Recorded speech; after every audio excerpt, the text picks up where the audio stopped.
Hello guys, आपका बहुत बहुत स्वागत है हमारे चैनल पीपी एनिमे स्टोरीज़ में। तो मैं आपके लिए लाया हूँ सेव ईगा टाउन का पार्ट 2। तो बिना टाइम वेस्ट किए लेट्स स्टार्ट द इंट्रो।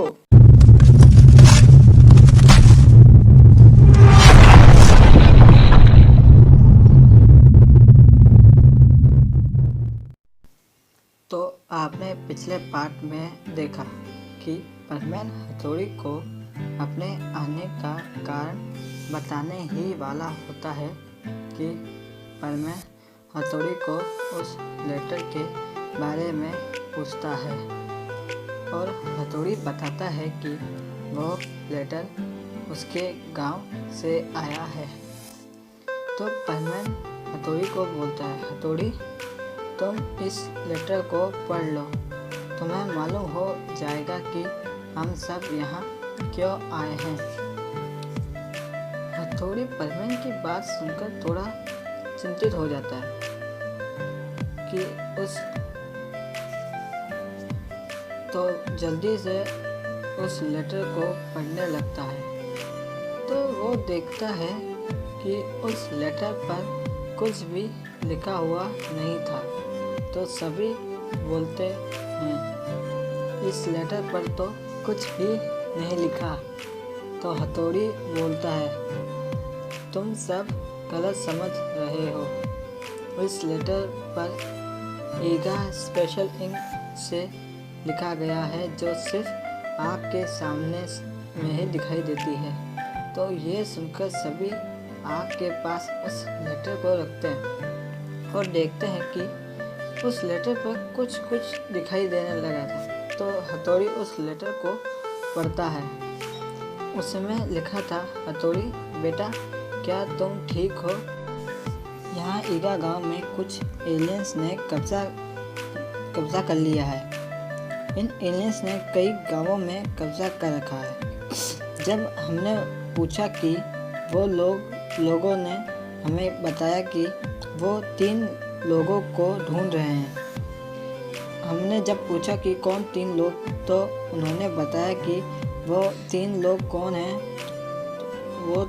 उन्होंने बताया कि भविष्यवाणी के बारे में बताया कि उनके बॉस की मौत के जिम्मेदार सिर्फ वही 3 लोग होंगे जिनका जन्म सूर्य ग्रहण के समय हुआ हो। तो उस लेटर में यह भी लिखा था कि उनमें से हर एक में अलग अलग तत्वों की शक्तियाँ होंगी। और हथौड़ी के पापा ने लिखा था कि इसलिए उन्होंने उस लेटर को लिखा हथौड़ी को बताने के लिए कि क्योंकि उन 3 लोगों में से एक लड़का हथौड़ी भी था। ये बात सुनकर सभी परमैन, अमारा, केनिची और बाकी सब चौंक जाते हैं। और उस लेटर में लिखा था कि उनका बॉस बहुत ही ज़्यादा ताकतवर है। उन्होंने हथौड़ी के पापा जो ईगा गांव के सबसे ताकतवर निंजा हैं, उनको भी हरा दिया और कैद कर दिया। ये सब जानकर हथौड़ी को बहुत गुस्सा आया था, पर वो खुद पर काबू रखता है और आगे बढ़ता है। और उस लेटर में लिखा था कि हथौड़ी बेटा तुम जहाँ हो वहाँ से चले जाओ, क्योंकि उन्होंने पता लगा लिया है कि उन 3 लोगों में से एक तुम हो और वो उन्हें पकड़ने उसके शहर आने वाले हैं। और अगर वो वहाँ आ गए तो शहर के सभी लोगों को बम का पुतला बनाकर उनको पिघला देंगे। और ये सब हथौड़ी के पापा ने उस लेटर पर ईगा स्पेशल इंक से इसलिए लिखा था कि कोई भी उस लेटर को पढ़ ना सके। और उस लेटर में लिखा था कि जल्दी से सोनम को ढूंढो, वो एलियंस सोनम को पकड़ने गए हैं, उसकी जान खतरे में है। यह सुनते ही हथौड़ी तुरंत सोनम को ढूंढने निकल जाता है। हथौड़ी को सभी रोकने की कोशिश करते हैं, पर अपनी सुपर स्पीड वाली निंजा टेक्निक से हथौड़ी वहाँ से निकल जाता है। तो परमैन पूछता है कि सोनम कौन है, ये हथौड़ी इतनी जल्दी से क्यों चला गया, जैसे ही किसी ने उसकी जान लेने आ रहा हो। तो शिंजो बताता है कि सोनम और बड़े भाई एक दूसरे से प्यार करते हैं। यह सुनकर पाको और परमैन एक दूसरे को देखते हैं। तभी पायान बोलता है, चलो हमें सोनम को बचाना होगा। तभी हमारा बोलता है, क्या हम भी चल सकते हैं? तो परमैन कहता है, नहीं, तुम नहीं आ सकते, हम लोगों को मुसीबत में नहीं डाल सकते। दोस्तों, यहाँ पर परमैन को बिल्कुल बिल्कुल नहीं मालूम था कि हमारा भी एक कोगा निंजा है और वो सब केनिची और कियो और हमारा को वहीं छोड़कर चले जाते हैं। सभी परमैन, शिंजो और शिशिमानो हथौड़ी के पीछे जाते हैं। दूसरी तरफ देखते हैं कि कियो हमारा से बोलता है, अब हम क्या करें हमारा बॉस? तो हमारा बोलता है, तुम उसकी फिक्र मत करो। और अब हम हथौड़ी को देखते हैं। हथौड़ी सोनम को बचाने के लिए अपनी पूरी रफ्तार से भाग रहा होता है। वो भागते भागते एक जंगल में आ गया था, तो वो फिर भी भाग रहा था। फिर हथौड़ी अचानक से रुक जाता है और अपने मन में सोचता है कि मुझे तो मालूम नहीं कि सोनम कहाँ है। तभी हथौड़ी को एक आइडिया आता है। वो सोचता है, क्यों ना मैं अपनी Ninja technique of rabbit years की मदद से सोनम का पता करूं।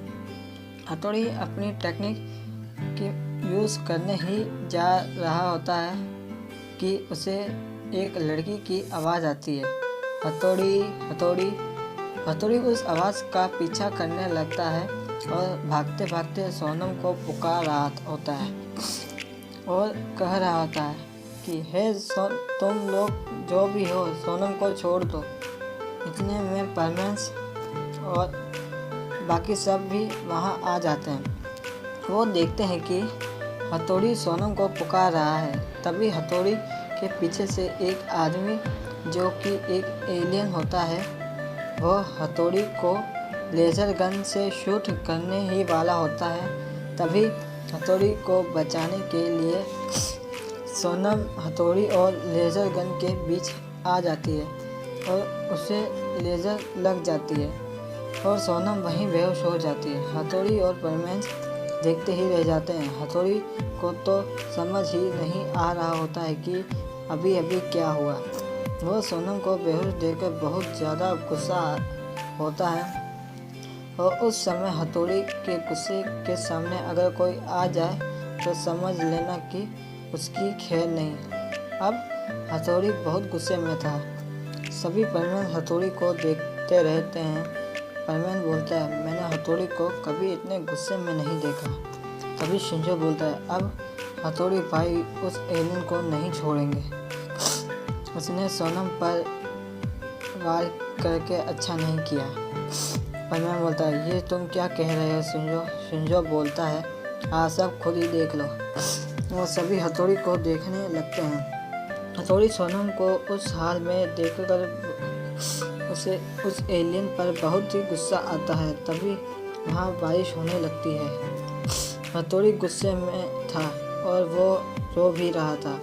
वो उस एलियन से बोलता है, तुम मुझसे अब नहीं बच सकते। तो वो एलियन बोलता है, तुम मामूली इंसान मेरा क्या बिगाड़ लोगे। तो हथौड़ी उस एलियन पर अपनी खास Ninja technique the lightning bolt का हमला करता है और उस एलियन को जला देता है। वो एलियन वहीं जल जाता है। सभी परमैन ये देखकर डर जाते हैं कि हथौड़ी ने तो उसे एक ही बार में ख़त्म कर दिया। हथौड़ी बोलता है, जो भी मेरे दोस्तों और परिवार वालों को तकलीफ़ देगा उसे मैं नहीं छोड़ूंगा। सभी परमैन, शिंजो और कि जो हथौड़ी के पास जाते हैं वो सब हथौड़ी के पास जा ही रहे थे कि अचानक हथौड़ी वहाँ पर बेहोश हो जाता है। तो फ्रेंड, आज के लिए बस इतना ही। अगर आप जानना चाहते हैं कि आगे स्टोरी में क्या हुआ तो चैनल को सब्सक्राइब करो और बेल नोटिफिकेशन को दबाओ, क्योंकि आपको इस चैनल पर परमन की सबसे अच्छी फैन स्टोरी देखने को मिलेगी। और अगर आपको वीडियो पसंद आई है तो वीडियो को लाइक करें और कमेंट करें और बताएं कि आपको वीडियो कैसी लगी। और अगर आपने अभी तक हमें इंस्टाग्राम पर फॉलो नहीं किया है तो फॉलो कर लीजिए। तो मिलते हैं नेक्स्ट वीडियो में। तो सी यू लेटर।